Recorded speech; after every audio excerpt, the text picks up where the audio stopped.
I'm Jen Piacenti with Fantasy Alarm.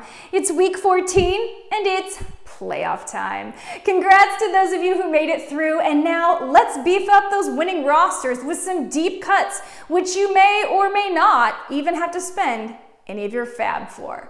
All right, first off, I like Jacksonville wide receiver COLLIN Johnson.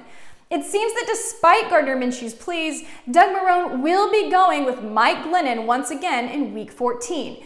Being as that is the case, COLLIN Johnson is a deep ad I am very interested in. The two have put up back-to-back solid performances, and they show a clear chemistry that they likely developed while playing with the number twos. Over the past 2 weeks, Johnson has seen 14 targets for 8 grabs, 162 yards, and a touchdown. He's a big 6'6" target, and even with both Conley and Chark back on the field, he continued to see the looks from Glennon. What Jacksonville's record doesn't show is how much fight they have in them. Look for Johnson to see another solid day versus a Tennessee Titans secondary that just surrendered 334 yards and 4 touchdowns to Baker Mayfield and a run-first Cleveland Browns team. Okay, next up. No one expected KEKE to explode like he did versus Indy, catching 8 of his 9 targets for 141 yards. With no Fuller, Stills, and Cobb, KEKE is a must-add if he's still available. But if not, take a look at a receiver who put up 101 yards on 7 targets. Chad HANSEN came out of nowhere and ran Will Fuller's outside routes once COUTEE was announced as inactive. Will he repeat again? Well, very hard to say. But the fact is, the receiving core is getting thin in Houston.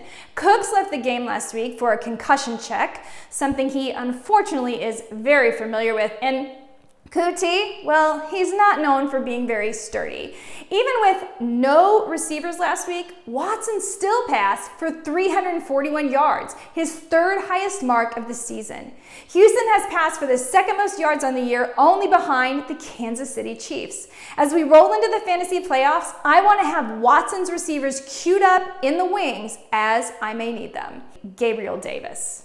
Need I say this again? I really hope not. He made the deep cuts vid last week, but he's still out there, guys.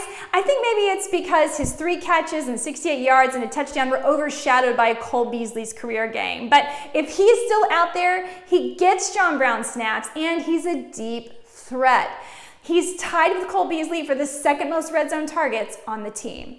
The Bills have the 3rd most passing yards in the league, and you're going to want Davis around for your fantasy playoff depth. Now, over at running back, Cam Akers, he's my top ad, but let's assume he's already gone and look a little at Ty Johnson. Frank Gore left with an injury last week versus the Raiders, and Johnson stepped in admirably, running for 104 yards and a score on 22 carries. Should Gore remain out, it seems clear Johnson is the back to roster. Heck, even if Gore is back, maybe they'll just let the younger player run. Temper expectations though, as the Seattle run defense has given up the 6th least rushing yards per game so far this season, although over the last 3, that number has not been as strong, and versus the Giants, they did give up 190 yards on the ground. So for that reason, I believe Johnson is worth an ad, though only in the deeper leagues. And yes, I prefer Johnson to Peyton Barber, though if you already missed on McKissick and Gibson is out with his toe again, it's possible Barber could get a goal line carry versus San Francisco.